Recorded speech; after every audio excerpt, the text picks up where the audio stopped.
Hello everyone. How very nice to be together again, to be sharing these great teachings.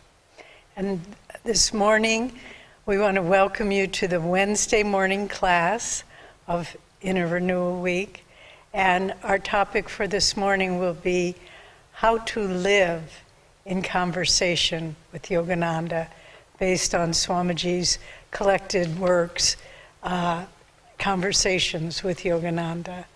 And there it is. So without further ado, we will have a prayer, and Jyotish loves to blow the conch to get us ready for the battle of light against darkness, and then we'll have our class. Let's pray together.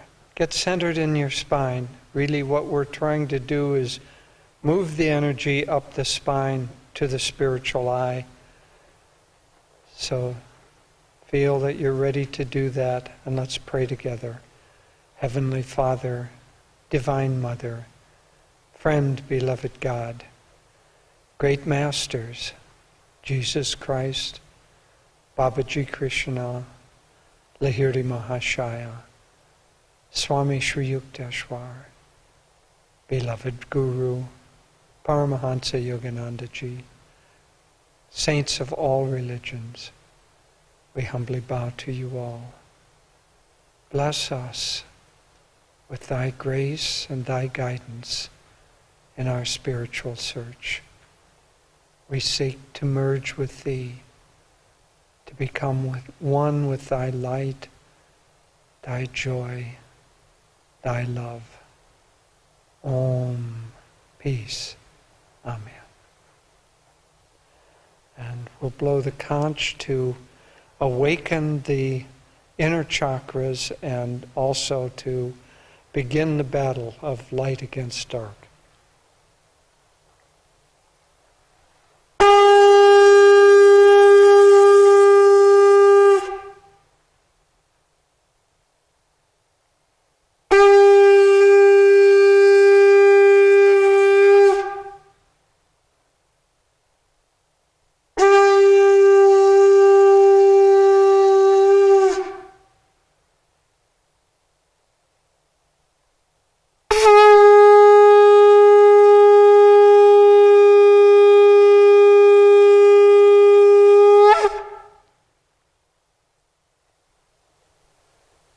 So now we'll have one of Swami Kriyananda's songs.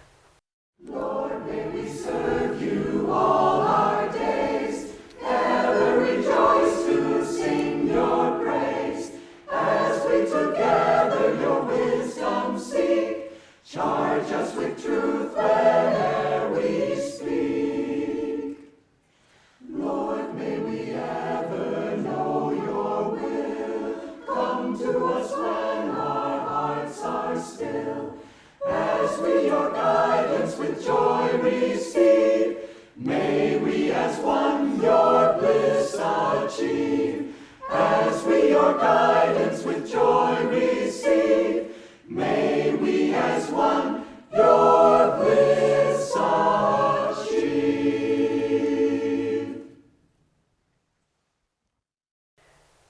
Good morning once again.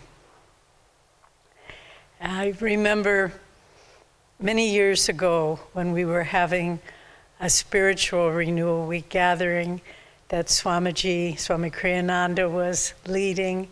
He was giving all the classes, all the evening programs. And at one point he said something that I had a hard time accepting. It took me a while. He said, "You all thank me for what I do, but I want you to know that I need you as much as you need me, because if I didn't have sincere students with which to share, I wouldn't be able to fulfill my dharma that my guru gave me." So I just want to preface our class for speaking for Jyotish and me and the wonderful teachers yesterday and the ones that will be speaking in the upcoming classes. What a blessing it is for us to be able to share with you these wonderful teachings, to go deep in them, and to help us as a spiritual family to deepen our own life in God. So as we said, today we're going to be basing our talk on the book Conversations with Yogananda, but we're calling the talk, and it gives you an idea of the direction we're taking with it, how to live in conversation with Yogananda. It makes it more personal, doesn't it? The book is a marvelous book. It's over nearly 500 different selections that Swami wrote down during Master's life, during the years Swamiji was with him, the end of Master's life. And it covers such a wide range of topics. And if you're not aware, Swami did a daily television show in India, and you can watch the recordings of it, focusing on each one of these different offerings, conversations with Yogananda. It's really well worth watching, meditating on. But I want to not only talk about, Jyotish and I want to talk not just about this particular offering or that particular offering, but major themes that appear in the book. And Master had such, and the direction that I'll take is to look at the 7 different themes, but from this perspective. First, the natural and spontaneous way that Master shared his wisdom. It was not at all, lo, I say unto you, but it was in a way you didn't even know that the profundity of his wisdom was being shared. It just seemed so self-evident. And in fact, that was one of my problems when I first came to Ananda and began hearing Swami Kriyananda lecture and talk and share. And I thought, well, I know all this. And that's many new devotees, newcomers to the path, think, well, it's so self-evident. Our soul knows it, but knowing it with your mind is very, very different than what Swami was sharing with us, because he lived it. And so to take this profound teaching and to realize, yes, there is recognition. There is recognition from the soul's first emerging out from God, but nevertheless, we have to learn how to live it, how to become it. And that's what the great teachers help us to do. And so Swami also, and this is so important for us to follow his example, throughout the book, oftentimes he'll recount a story or an episode, and then he'll say, but this was fraught with meaning. And you could just take it. Some of the things were so seemingly casual, but Swami was always looking, what's Master trying to tell me? What's he trying to teach me? Nothing is random. And in our lives, yes, we don't have a living guru in the body, but we have a living guru in spirit. And look at the events in your life, the good things, the bad things. Try to, as Swami said, they are fraught with meaning. And he lived his whole life that way. Always, what is Master trying to teach me? What was he saying? Once Jyotish and I were walking with him in the lower garden at Crystal Hermitage, and which, when he was in residence here, he would very often, almost daily, invite us to come and walk with him at about 5 o'clock at tea time, have tea, and then walk in the garden. And so one day, and sometimes others would join us as well. One day it was just Jyotish and me, and we were walking next to Swamiji, and then he just stopped, and he got a very distant look in his eyes, and he said, oh, that's what he meant. And we didn't say anything, and we kept walking, and then later we sat down, and he said, I was remembering being in Master's presence with a small group of the monks, and he said something to one of the monks, but then he just looked at me with a meaningful glance, and I knew he was really saying it to me. Now I understand. That had been nearly 60 years prior, and he was always in conversation, always thinking, what did that mean? How can how can I understand this better? And then in writing the book Conversations, there's and I recommend you all to read it, really. It's the wisdom and the examples and the stories are not to be found anywhere else, anywhere. But in the introduction, the preface to the book, Swami said, when I was with Master from 1948 was when Swamiji came, till 1952, March 7th, when Master left his body. He said often he would say to me, write that down. Write down what I say, Walter. I've never said this before, right? And so he kept voluminous notebooks of everything Master said, not only when he was present, but he heard stories from others as well. And he cherished these. These notebooks were really his prized possession. And I remember when at Crystal Hermitage, his home there, he had a fireproof safe in his closet. And that's where he kept all those notebooks. And when he moved to Italy, he took those notebooks with him. And in fact, he wrote the book while he was in our center outside of Assisi. But he said, it took me nearly 50 years to write these down. And why, you might ask, did I wait so long? And he said, with such humility and such a model for all of us, he said, I didn't feel like I understood them well enough. And it took me 50 years to really feel that I could share these teachings or these conversations with others. So one assumes from that, he was thinking about it. He was trying to draw the meaning out of these conversations. And so that's how he approached his conversation with Yogananda, ongoing from the moment he met him to the last breath Swamiji took. Always, I believe, he was in conversation with Yogananda. And that's what we should strive to be, living in that way. And then finally, as an overall theme, and then we'll talk about different aspects that we find in the book, is that Swami absorbed Master's teachings of how to live. If you've read The New Path, Swami's autobiography,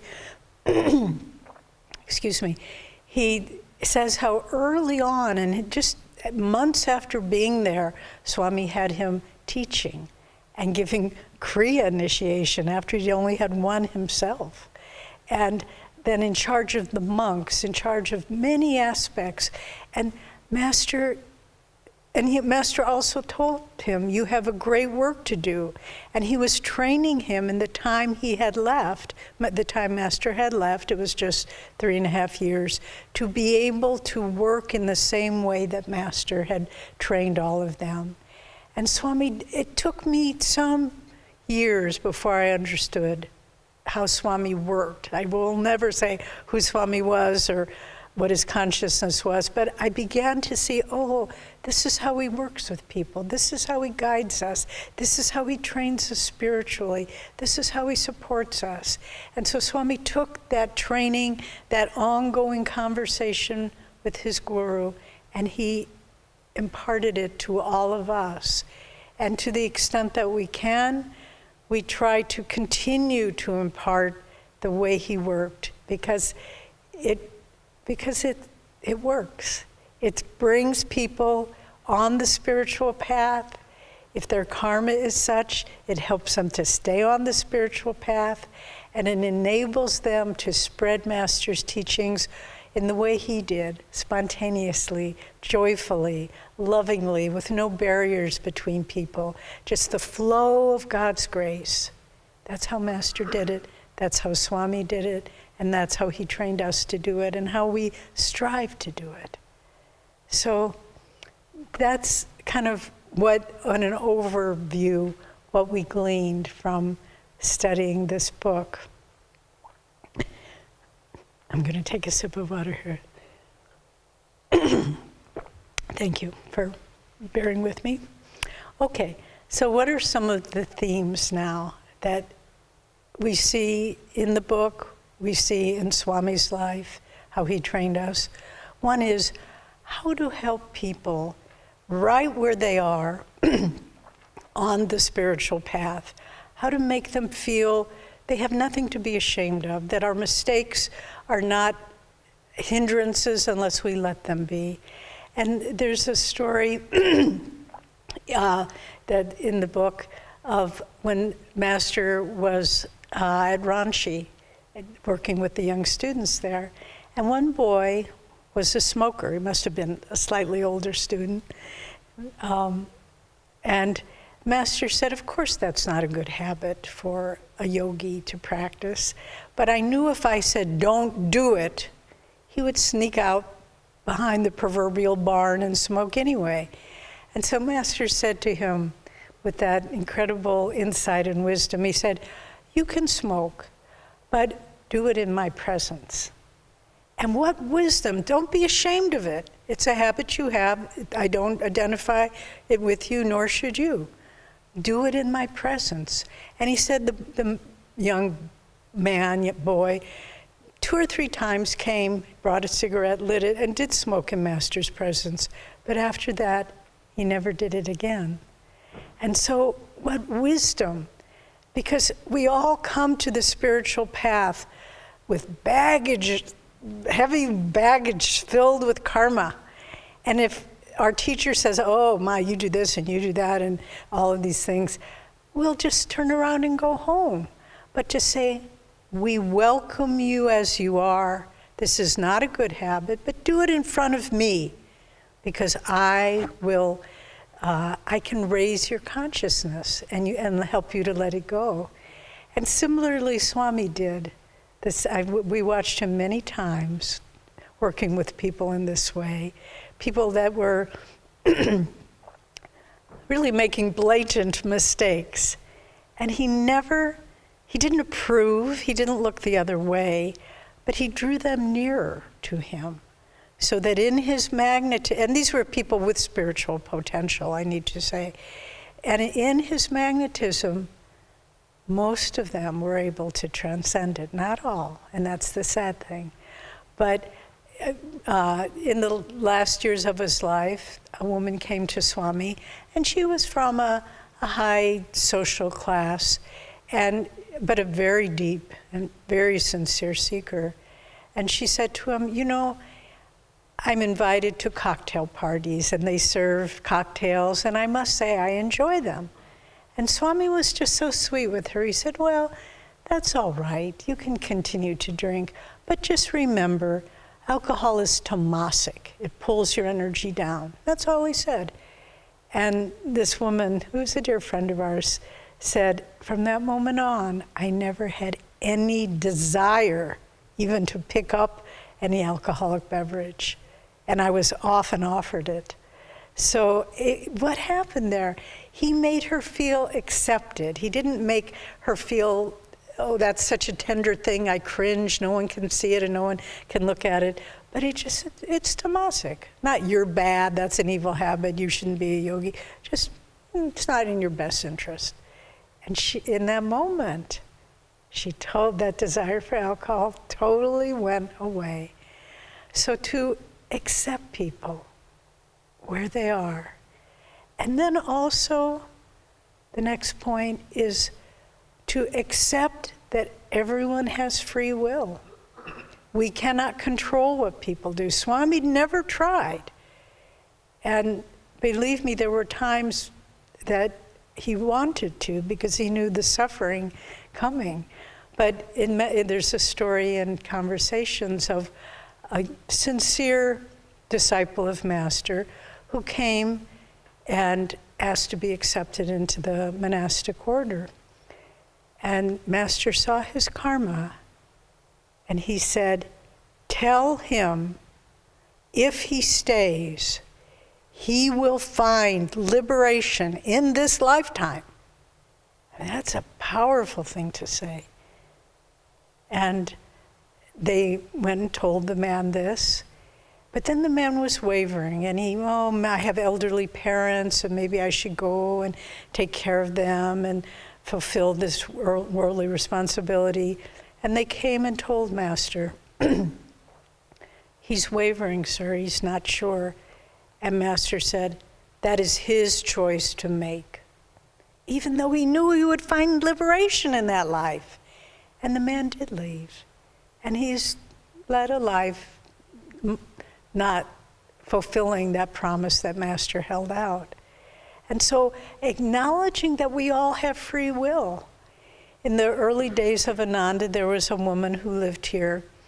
She really was very marginally on the path. And I think in the early days of Ananda, the bar was a lot lower for we to move here. And then at a certain point, in fact, it was when the fire came, she said, you know, I don't want to live here anymore. It's not fun anymore. And I didn't even know that Swami knew her that much, because she wasn't a very dynamic devotee, very active.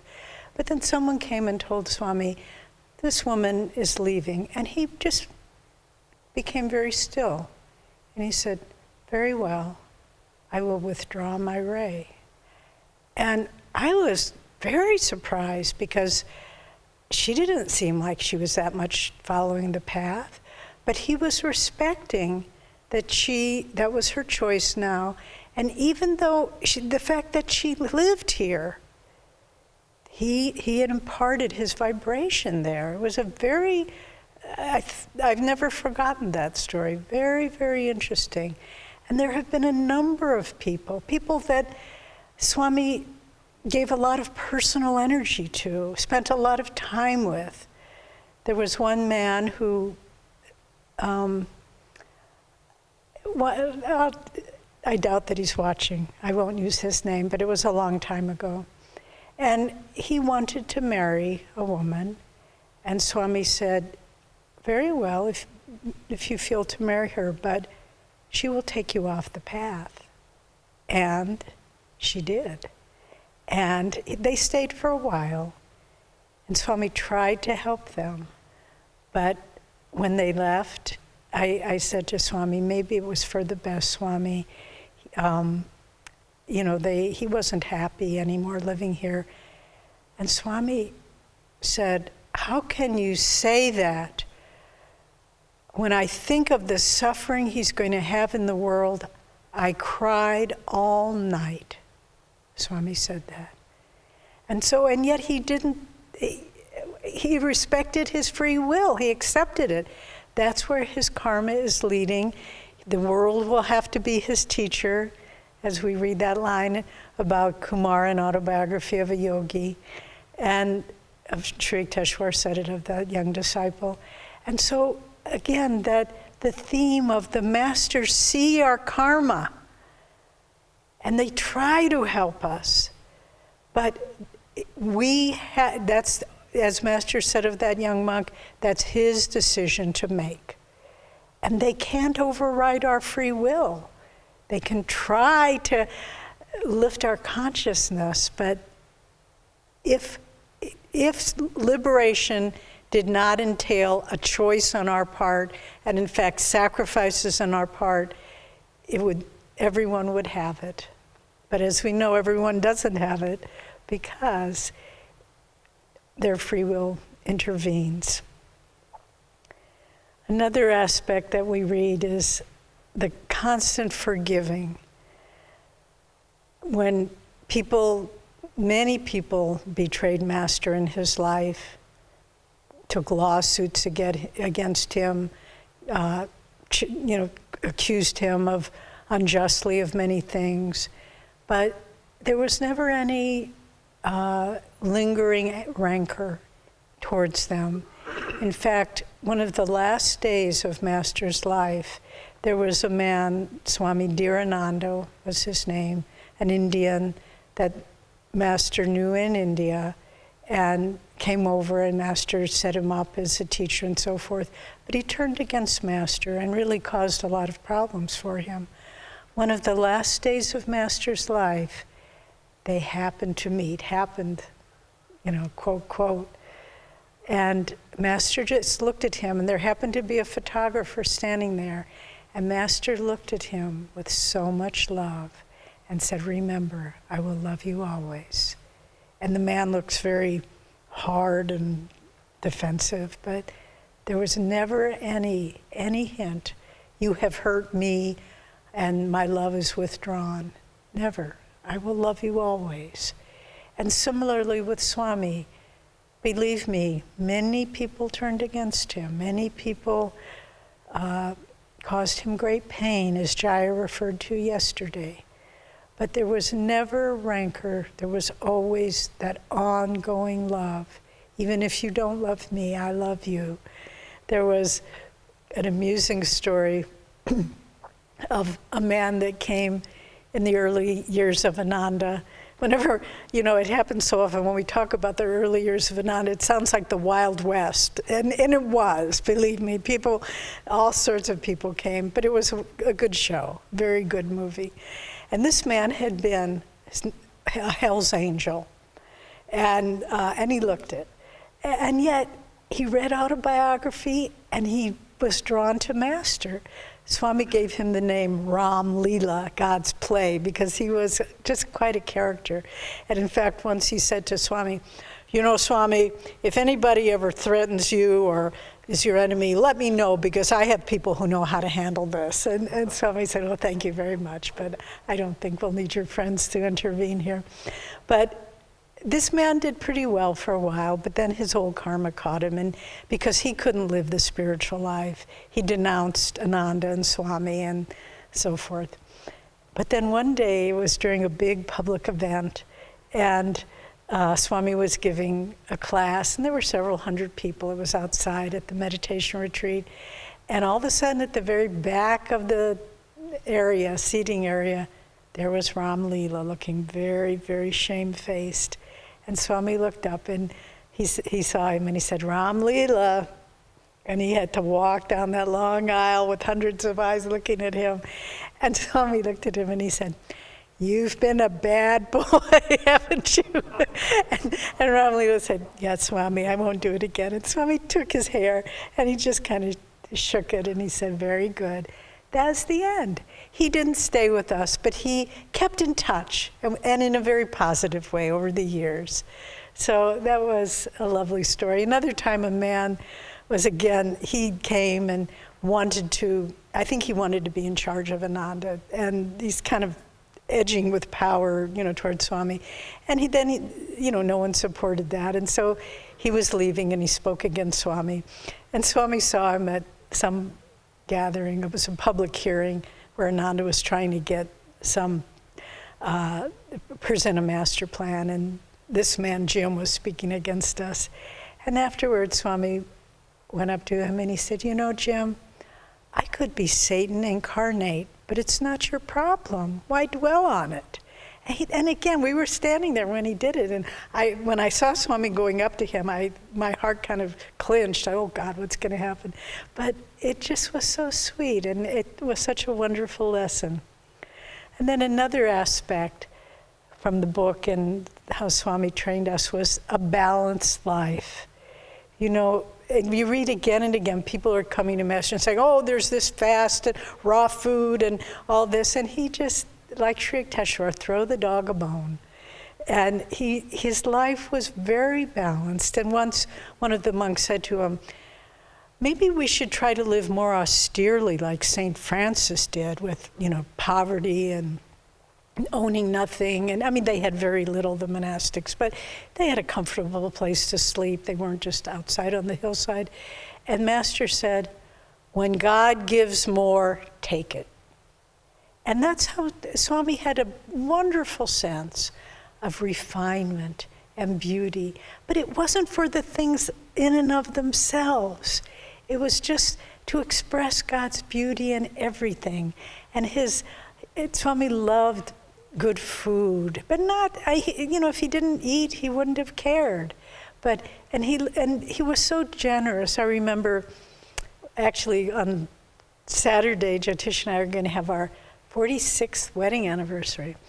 And I remember, as a wedding present, he gave us these two beautiful little Chinese porcelain cups with a little bird painted on them. They were so delicate and so beautiful.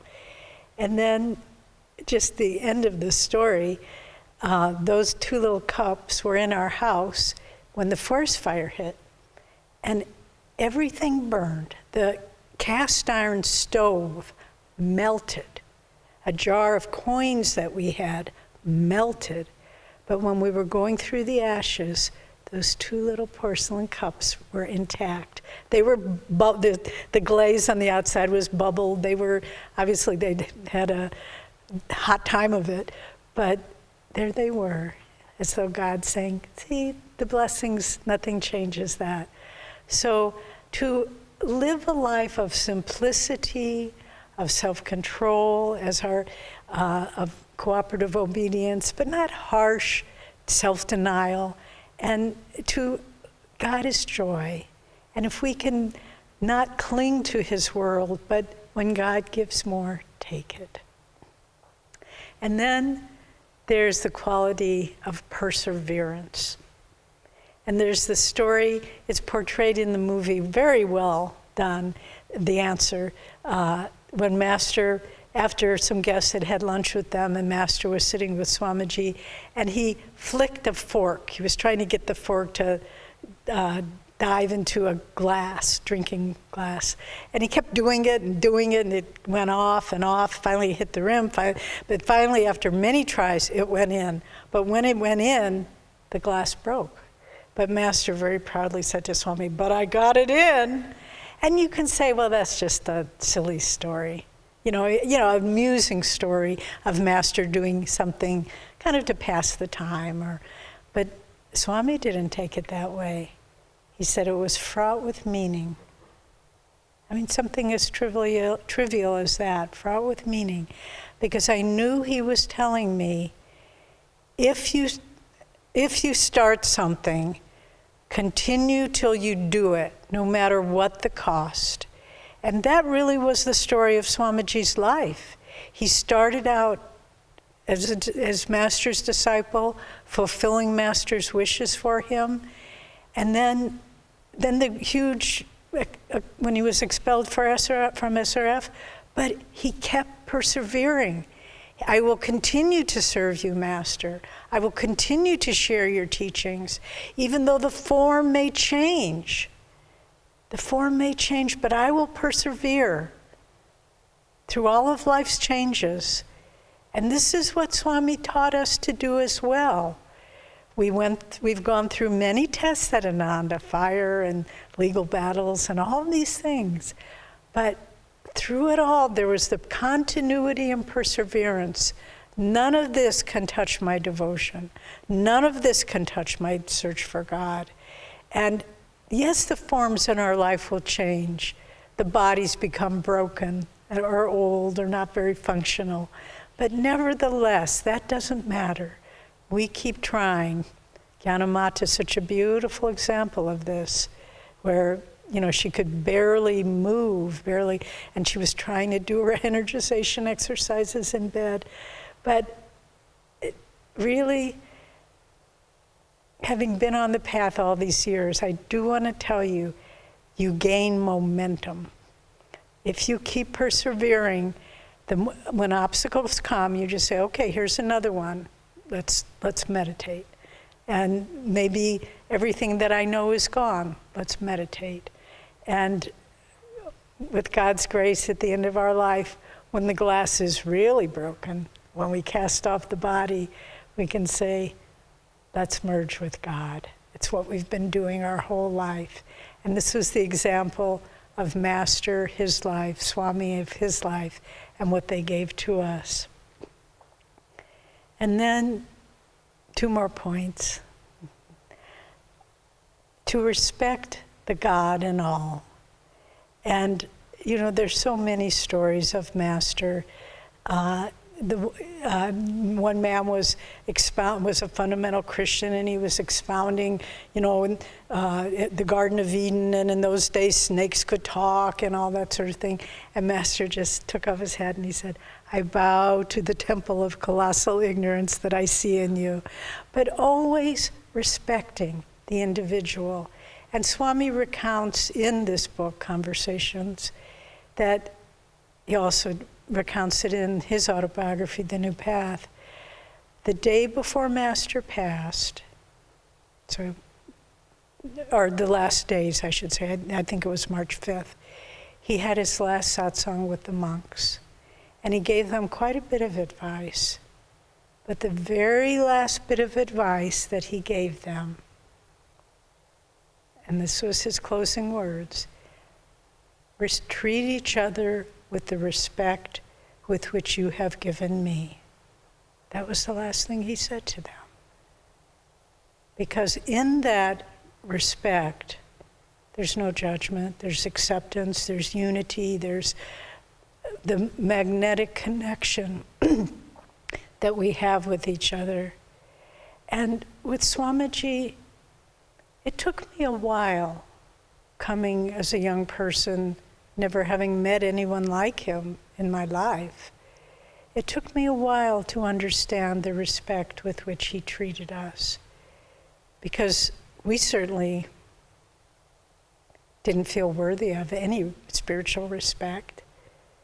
But he saw our soul's destiny, and he saw the good karma that brought all of us and all of you to the spiritual path.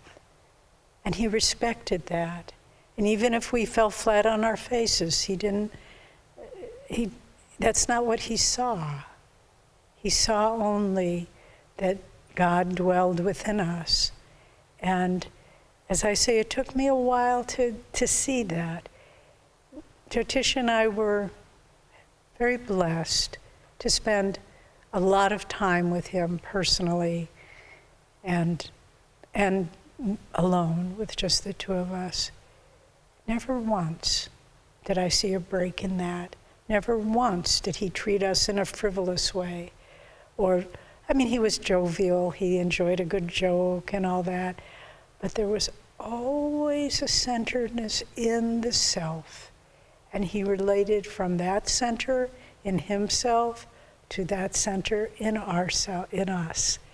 And again, not with formality or stiffness or anything like that. You felt, honestly, you felt you could be more yourself with him than anybody else in the world. Not your lower self, but your higher self, your true self. And it was such a liberating experience. And just as Master told the monks, treat each other with the respect that you have offered me. It's not enough to go in your meditation room and give your devotion to God. You have to come out of your meditation room and give your respect and high opinion to everyone you meet, wise or foolish. And if we can live that way, then again, we're in constant conversation with Yogananda, because that's how he behaved. And then finally, the theme of impersonal love, different from respect. And Swami recounts a story that once someone asked, they actually asked Swami, why does Master give such special, particular affection and attention to Rajarsi, Janakananda, St. Lin? And Swami answered, because he's advanced enough that he doesn't take it personally.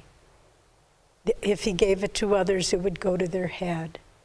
But because Rajarsi had transcended ego, that he accepted that love from God in Master to the God in him. And the same with Swami, his impersonal love. Some people during his lifetime might have thought, oh, well, he spends a whole lot of time with that person. They must have, they must be special. Once we had gone, Swami was living in Assisi, and Jyotish and I had gone over to visit him there. And I was missing him a lot. We hadn't seen him for many months.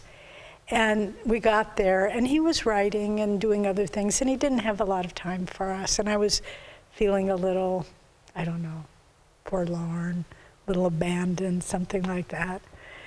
And then Swami saw me, and he said, remember, Devi, no one is special to me. I'm not even special to myself. And yet, was he unloving? Absolutely not. He loved everyone equally. And that's what I want to leave you with, to remember that as Swami was in conversation with Yogananda, if you want to feel that impersonal love that flows from Master and from Swamiji, then we need to understand that the source of that love is impersonal to the impersonal receptacle in our own hearts. It's the only way you can really feel the expansion of divine love and to realize what it is. It cannot be received on a personal level because the personal level diminishes it, shuts it down.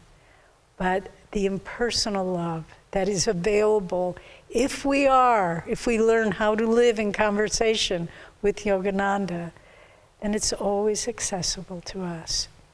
And remember, when towards the end of his life, when Swami was with Master out in the desert at 29 Palms, Swami asked him, when you are gone, will you be as near to us as you are now? And what did Master say? To those who think me near, I will be near.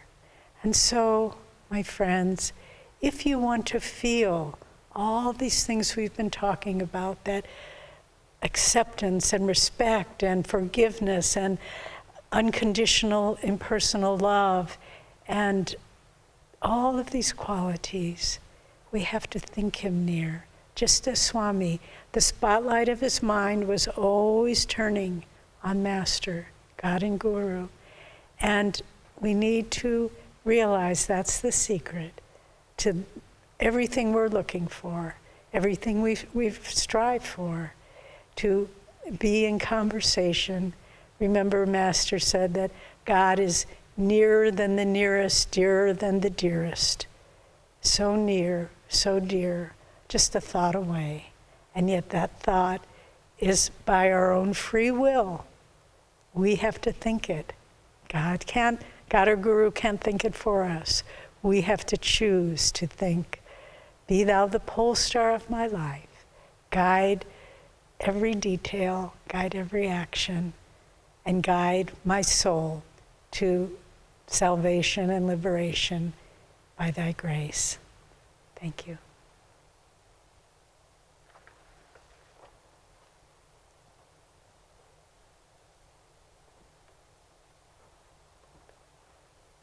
Thank you, Davy. That was beautiful. You know, today is, how to put it, a little bit more informal than I think either Monday or Friday will be. On Monday we covered the autobiography of a yogi, and that is like Master showing us what a yogi really is. It's that vastness of consciousness. On Friday we're going to cover the essence of the Bhagavad Gita, and that's Krishna and Arjuna, which is Babaji and Master, working together to show how to actually live and to move from confusion to enlightenment. And we'll go into that. But these two are grand themes, and it's almost like you get the impression of Master in the broadest cosmic viewpoint. But this little book is very different. This gives, as Swami said, conversations with Yogananda. It gives little glimpses. This is like 500. Many of us wish, oh, if only I could have been with Master. Well, what would we have done with Master if we had been in his presence? You know, would we have had the wisdom to understand? What Swami has done here is to, under Master's direction, Master told him, write these things down. he wrote down little glimpses of Master so that we can see little interactions that Master had with people, with issues, with problems, so that it's like a living guide that we can see. And Devi talked about some. I'm going to talk about at least 3 elements in here. To continue in a sense of what Devi was saying, there was a time, recounted in here, where Swami and Master were together. And there was a man who was a Hollywood personality and a little bit pompous. And he had previously, Swami had worked with him, trying to teach him. And he would be very accepting on the surface, but not really take it in and not do anything about it. And Swami eventually kind of got to feel that he was either a little insincere or even worse, hypocritical.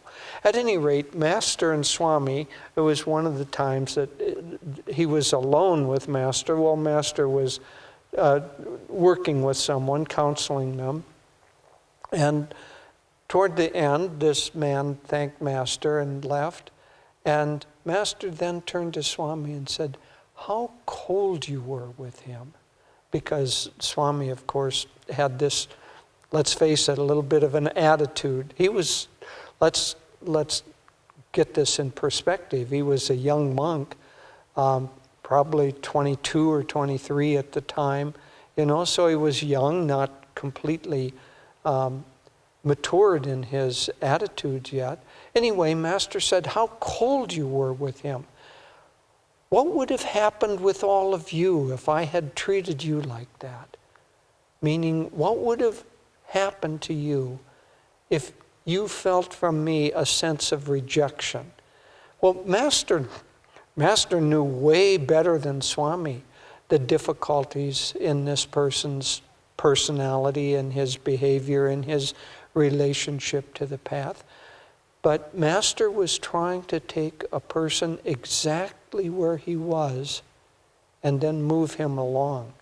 And that's what I want to talk about a little bit. How do we work with other people, or much more importantly, how do we work with ourselves? How do we work with our tendencies? On Saturday, Devi and I had to do an errand in the nearby town, Nevada City. And as relatively often happens, when we go for a walk, try to go for a walk every day to maintain exercise. Well, we were in Nevada City, and there are some places there. There's an irrigation channel that goes for many, many miles. Water is brought from higher up in the Sierras through this irrigation channel and used for irrigation purposes. And so there are paths along this irrigation channel. The channel's about 5 feet wide or so. And so it's a concrete, imagine what it looks like is that you're walking along a stream. And so there's a little concrete channel that goes down the 2 sides and then the bottom. And so I was walking along this channel, and I just noticed the sun was reflecting off the water, and there was a very, very interesting pattern in it. So there were, all the waves were like V-shaped, but not quite V, alternating like a crisscross pattern. And it was just very entrancing, and I was looking at it. But then the thought came into my mind, why is the surface of the water that way?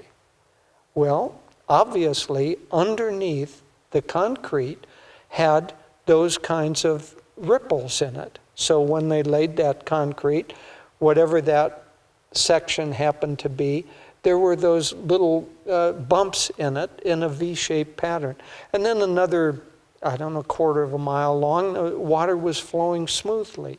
But I was reflecting on that surface turbulence or surface pattern.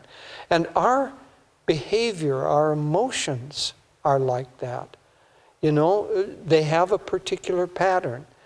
And if something underneath in our consciousness is ruffled, then the surface is going to be ruffled.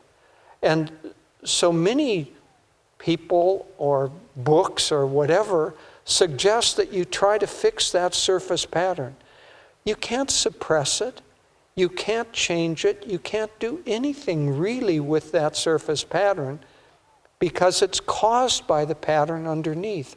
Our behavior, our spiritual life, our habit patterns, our mentality, our attitudes, all of these are caused by the patterns that are underneath, and those patterns are formed by countless incarnations where we have had certain behavior patterns, and to a certain extent, those may have served us well in that lifetime. They may not serve us very well in this lifetime. And so maybe in a previous lifetime, just to take an example, one of the ways that we exerted control and exerted our freedom was that we would get angry whenever anyone confronted us. In fact, in this book, Conversations, Master tells a charming story from his youth. He was reminiscing toward the latter days. He said that one time in his youth, he enjoyed playing football or soccer with some other boys in the neighborhood. He was a very good athlete, very, very fast runner. But he enjoyed playing soccer.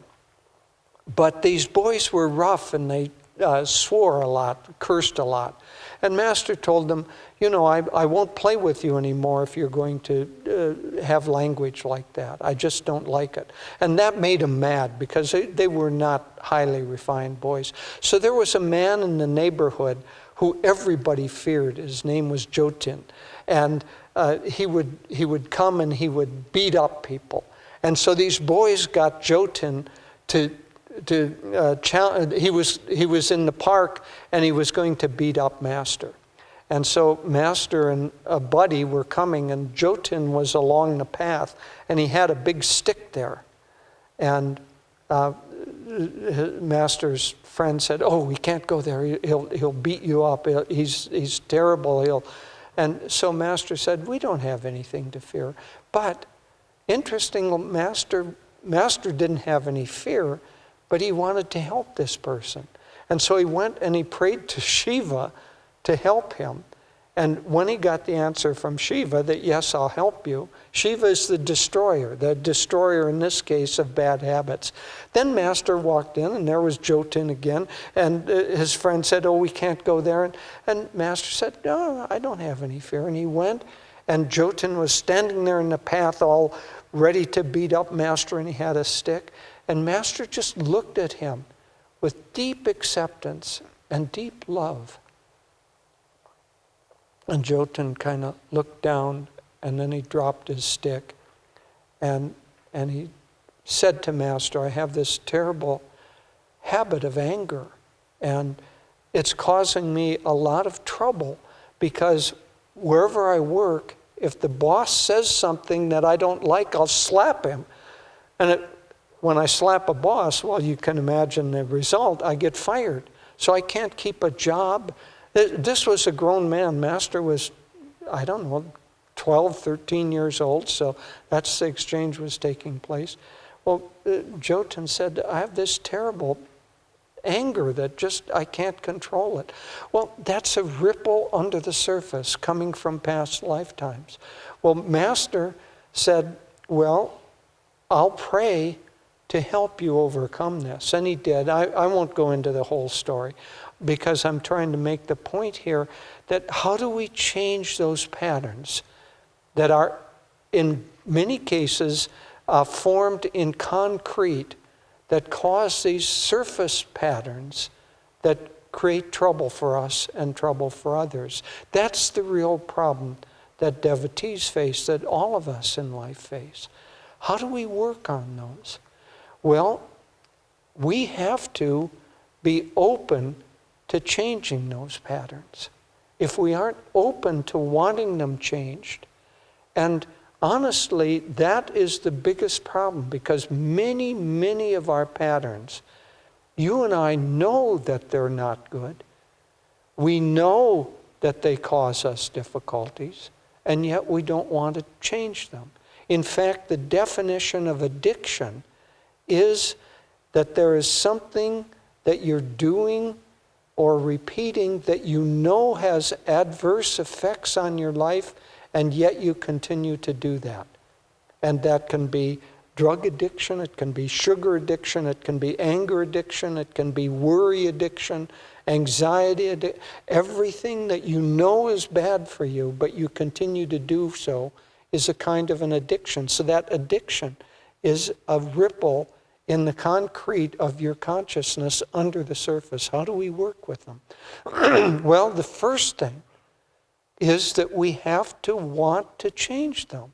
If we don't, God Himself will not change them for us, because we have the free will to hold on to those or not. So our biggest thing is to sincerely want to change those. Then we have to do our part, as was quoted yesterday. I think Pranaba said it, the well-known formula. Our part is 25% of the picture. The grace of the Guru on our behalf, his effort on our behalf is 25%. 50% is the grace of God. But our part is that we have to want to change those things. And if we don't want to change them, we may even know that they're there, but still not be ready to work on something. If that's true, then accept that, rather than trying to suppress the surface and pretend that those concrete formations aren't there under the surface of your mind. Accept the fact, I know that I have a pattern of anger, but I'm not ready to work on it yet. Or I know that I have a pattern of judging people, as Master was instructing Swami in this instance. I know I judge people, but I'm not ready to work on that yet. Then work on some that you do, but in meditation, and this, I can't stress how important this is. In meditation, turn your opened heart toward Master and say, Master, I want you to change me. I may not be ready to work on all of these yet, but you, please, at least soften me up so that I want to work on them, so that I'm ready to have them changed. Because if they don't change, you'll go on to your next lifetime with those same patterns, because those patterns you've brought from the last lifetime. So open yourself up to the grace of the Guru and to the grace of God. That's the most important part of this. And then, when you do that, then do what you can in your own life. But the most important thing is to open yourself to the flow of God's grace, because He will, if you're too attached to those patterns, He won't rasp them out. He won't go in with some machine and clear out those concrete ripples. But there's a flow of grace that will soften them up. Or He'll put you together. That's one reason that Master put us suggested communities. Communities are like a rock tumbler. You take these rough stones and you put them together in a tumbler, and in that you have a kind of a mud that's got some very fine grit in it, and that rock tumbler tumbles and tumbles and tumbles. So life, daily interactions and daily learning experiences and everything that happens, you have to consciously ask to get stuck in that rock tumbler. So you have to do that much, but then the rest is God's motion to polish you up. And at the end, those rough, terrible looking rocks come out, and they're beautiful gemstones. They're beautiful little agates. They're lustrous. They're gorgeous. And so we will become, but we have to first be ready. Our friend Jaya said that when people come to him for counseling, he doesn't always actually do this, but he said that what he likes to do if they're ready, he says, when they come for counseling, he said, are you coming for advice or are you coming for support? If you're coming for support, I'll give you my support. If you're coming for advice, I will give you advice. But if you're really coming for support and you're pretending that you're asking for advice, I'd rather not waste the time, basically. Well, Devi and I have done a lot of counseling, and we know exactly what he means. Because some people come for counseling and they don't really want to hear anything different. They just want to be supported in whatever they're doing now. And Devi and I have learned to kind of ferret out whether they're wanting advice or support.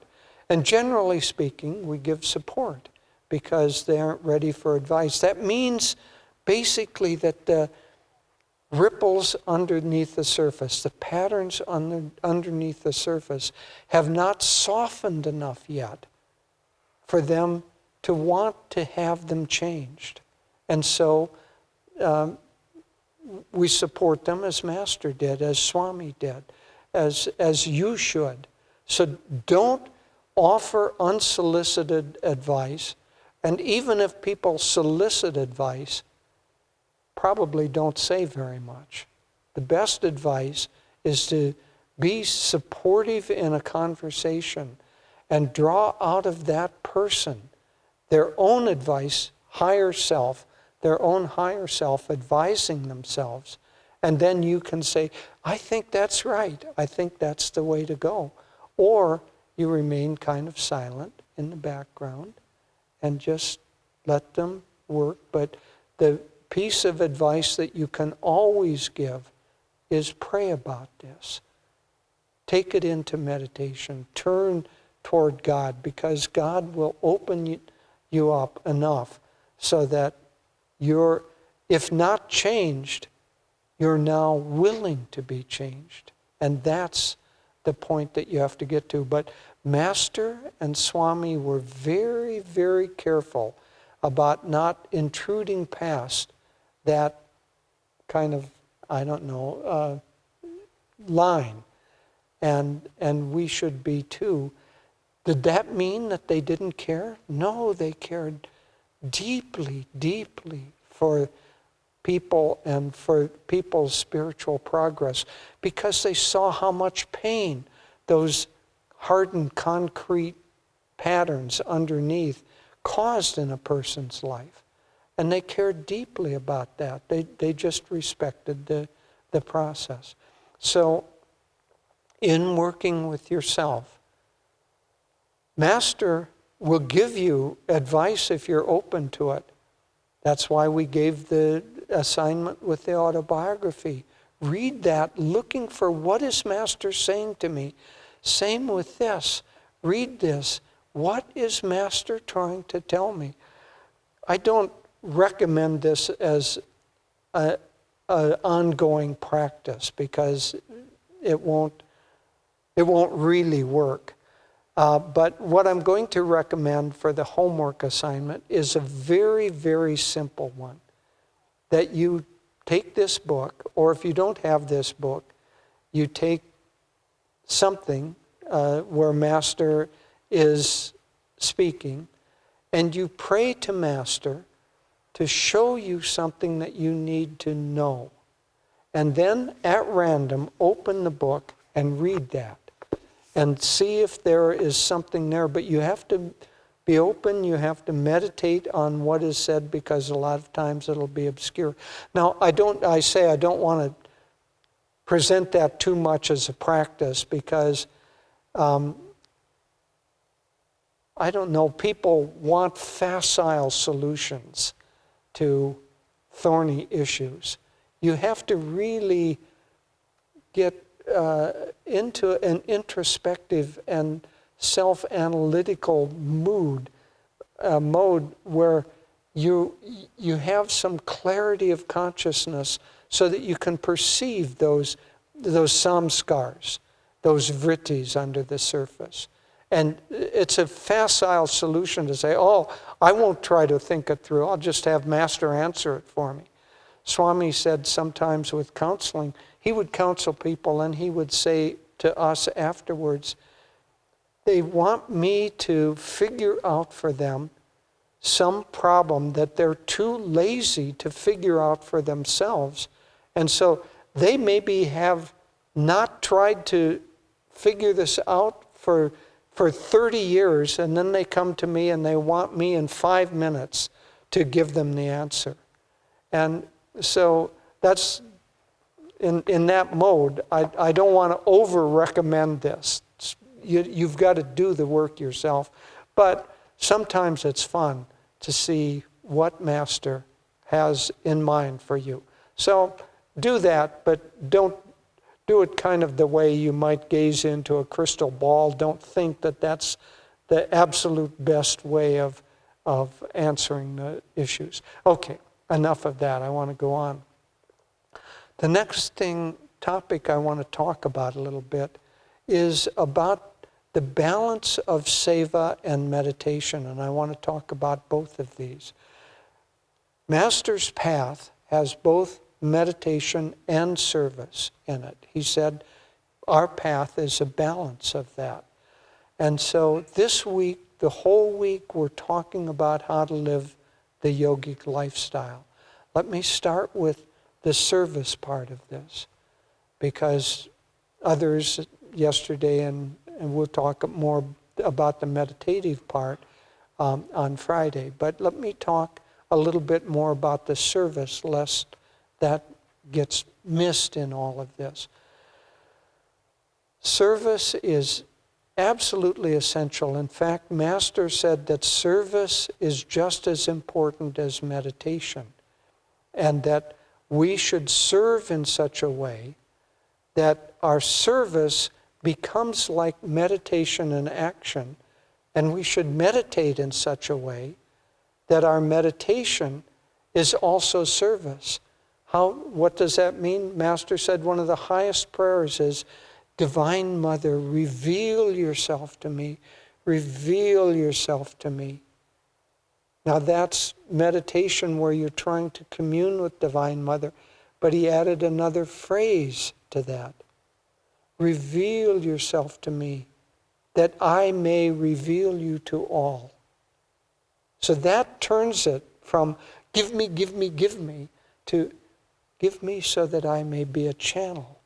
And so that's a very good prayer to keep in mind for the balance of meditation and service. But let me talk about the service aspect of it. It is absolutely essential for us to serve others. Because in the service, in true service of other people, we become self-forgetful. One time, somebody came to him and said, why am I struggling with this so much? Why is it causing so much pain? And Swami said, it's ego. And the person said, well, I didn't think I was egoic about this. And Swami said, every problem stems to ego. Every problem stems to ego. Ego is a sense of separation. Well, now let's look at service.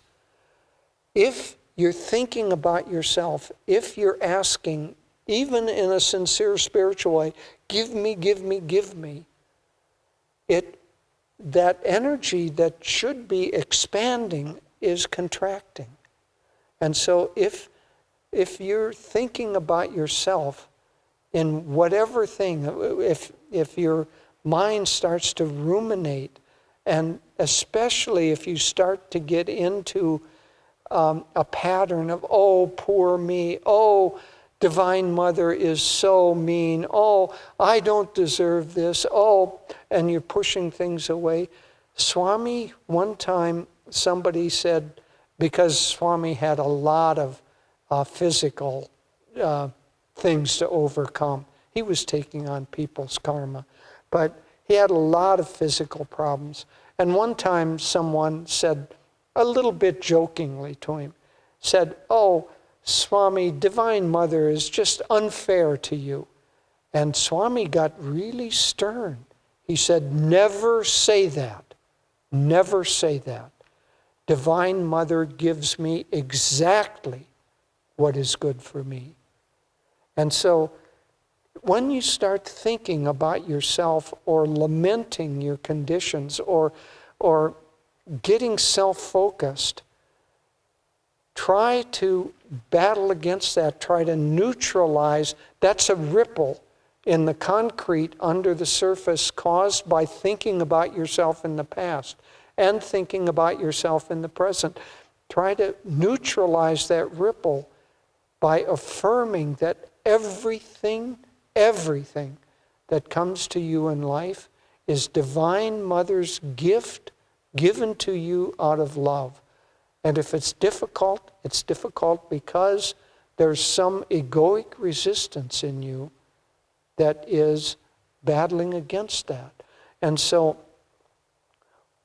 especially when you find yourself too self-involved, too self-focused, break that pattern by serving others.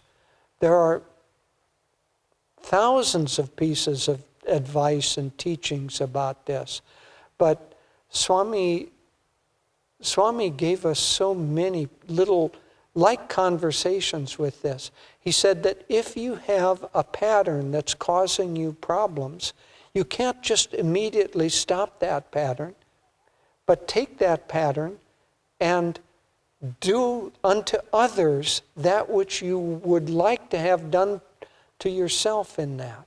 So he said, if you have a desire, I mean, this is in a sense a kind of a trivial thing, but he said, if you have a desire to buy something and you can't get rid of that desire, then go ahead and buy it and give it to someone else.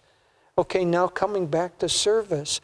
If you have a desire for something to be given to you, then give that very thing to others. Are you feeling lonely? Then help somebody else that's feeling lonely not to feel lonely. Are you feeling that you don't have enough material wealth? Are you feeling threatened on a material plane? As odd as this sounds, the piece of advice to overcome that is give some funds to somebody else who's worse off than you are. In the midst of your contractive worry or concern about yourself, find the seat or the seed of what is bothering you and give that to somebody else. That's true service. Now, ultimately, by serving other people, you have to be careful not to do it out of selfish motive. Well, I won't take the time to read. Master in here said, don't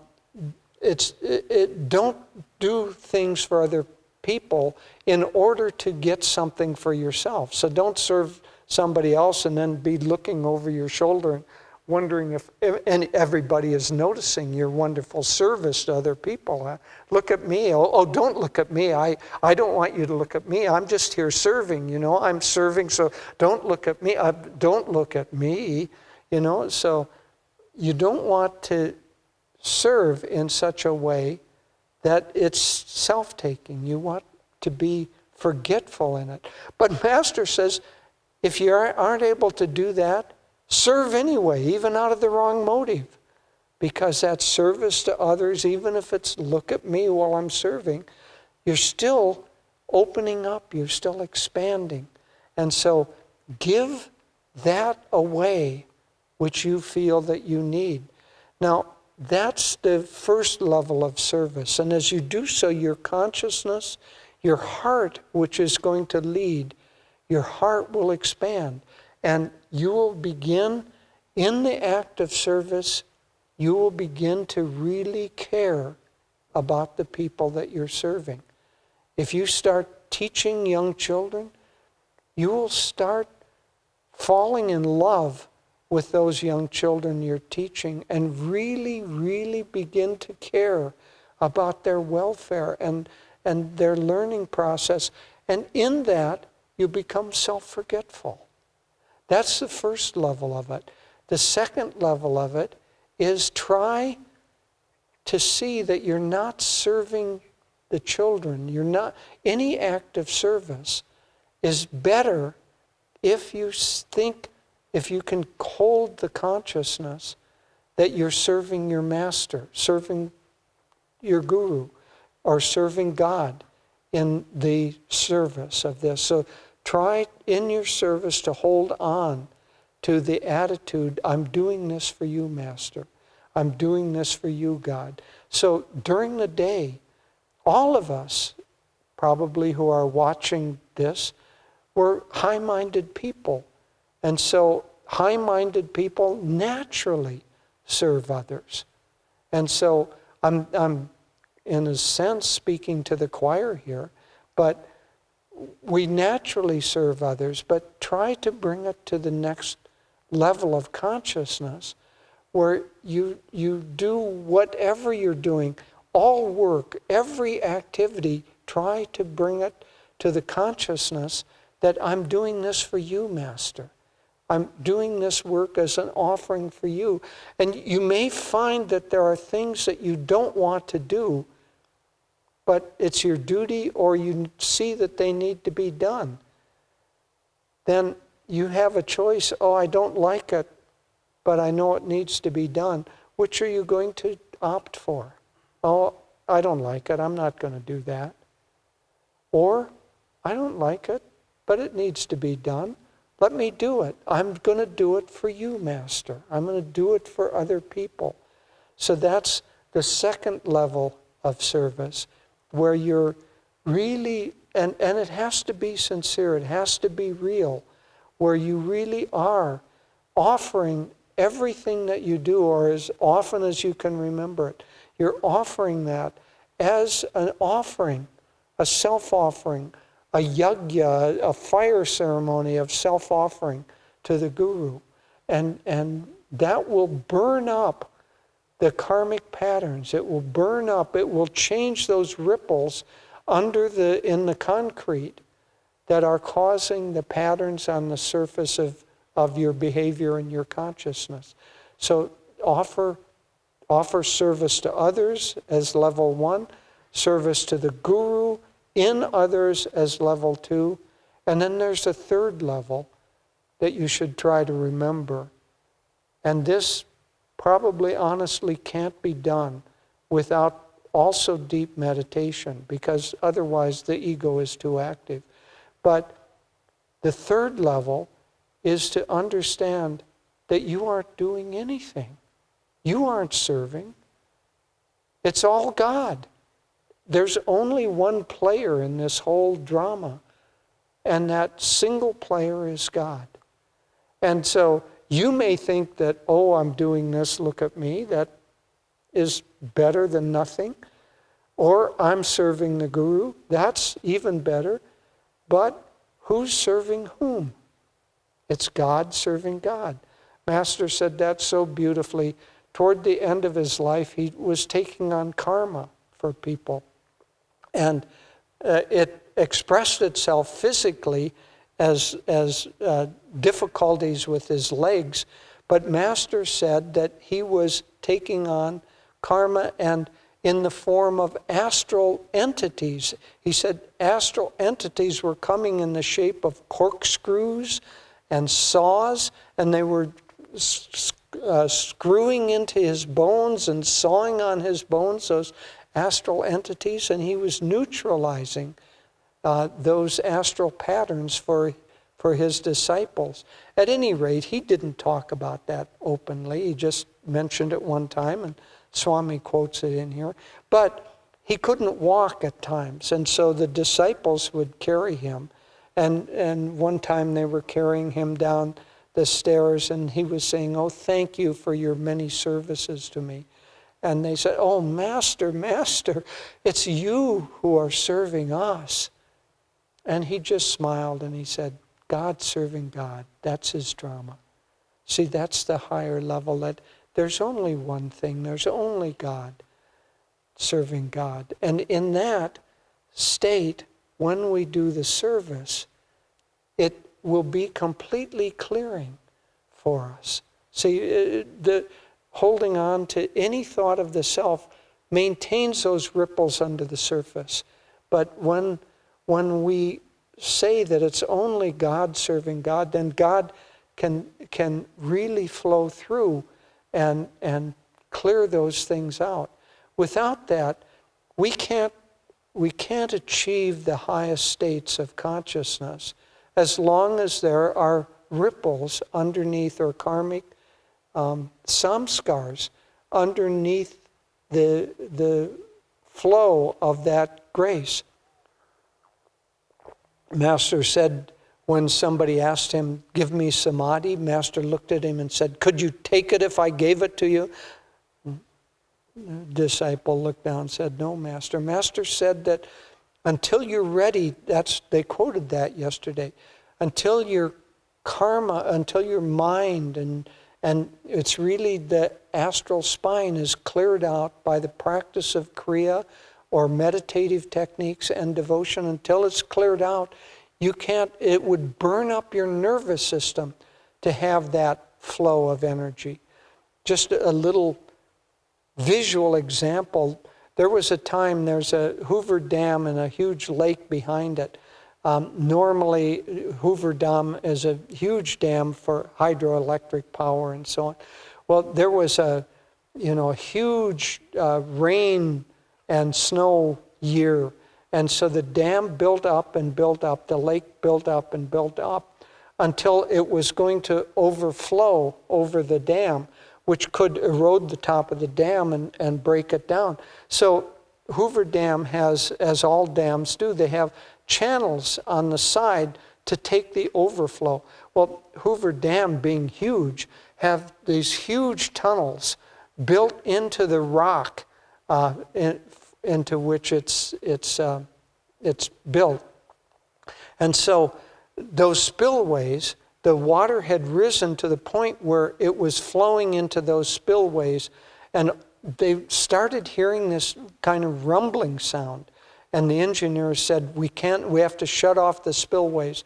So they managed with plywood to build up the dam and shut off the spillways.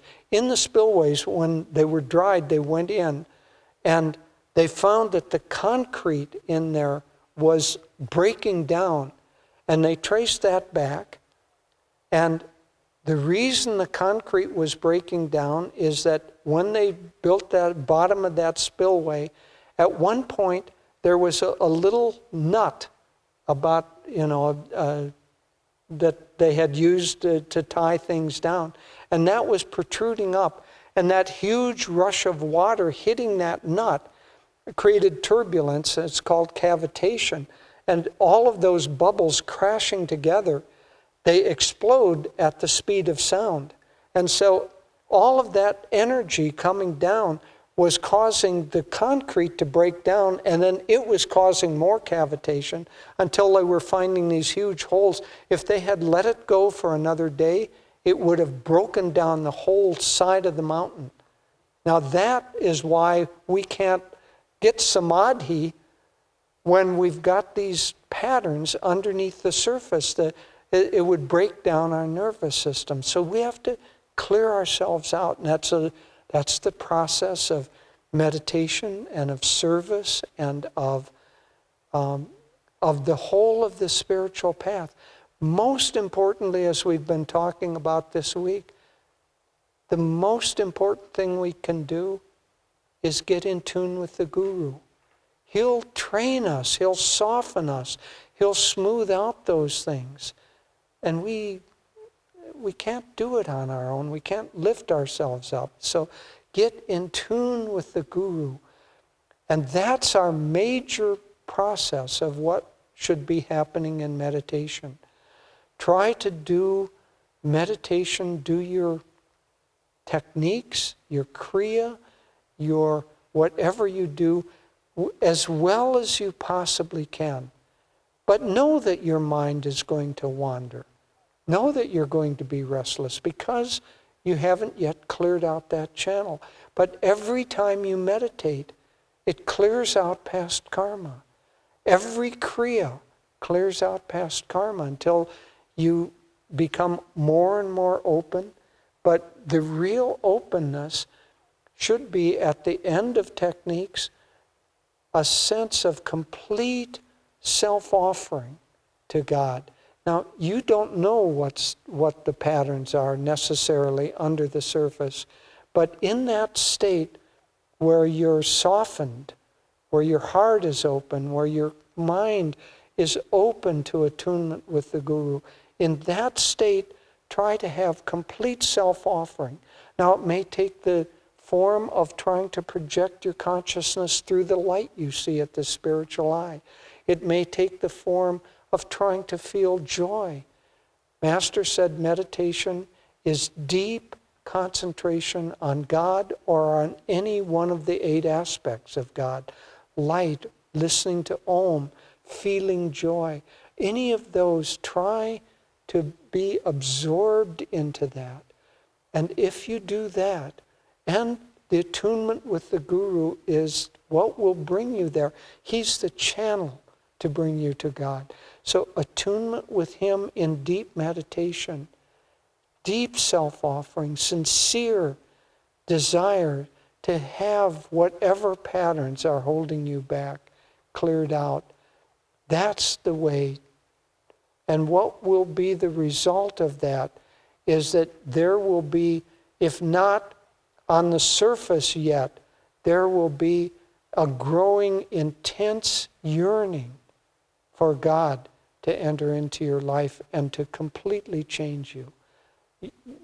You may not be changed yet, but I can guarantee you, do this process, and the intensity of your yearning for God and for self-realization will grow. And along with it will come joy and love and friendship and all of the qualities that Yogananda Ji talks about in here. So, as Devi said, be in constant conversation, if you can be, as much as you can be. Be in conversation with God and Guru. And if you do, they will guide your consciousness, and they will open your heart, and they will change those patterns under the surface that you do not see and don't even maybe know exist. They will smooth them out. You don't need to understand the process. We think, oh, I've got to understand this. One time I said that to Swami. He was giving me some advice. I said, I understand, Swami. He said, I don't care if you understand. I want you to change. Understanding is overrated. Offer yourself. Plead with God. Plead with Master. Change me to that which is a perfect reflection of Thee. So, let's end today's session as we did before by taking the light and the joy that we feel, the uplifted consciousness, and sending that out to the world, which also yearns for upliftment, even though they may not know and may not know how to ask. Let's send it in any case. That's God's way, isn't it? So, get centered in yourself. Let's pray. Divine Mother, Thou art omnipresent. Thou art in all Thy children. Manifest Thy healing presence in body, mind, and soul. Rub your hands together, generating energy. Now feel that energy in your palms as if now project that out. by chanting Om. Om.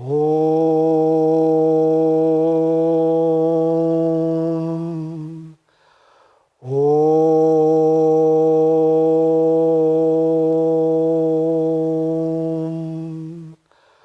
Om.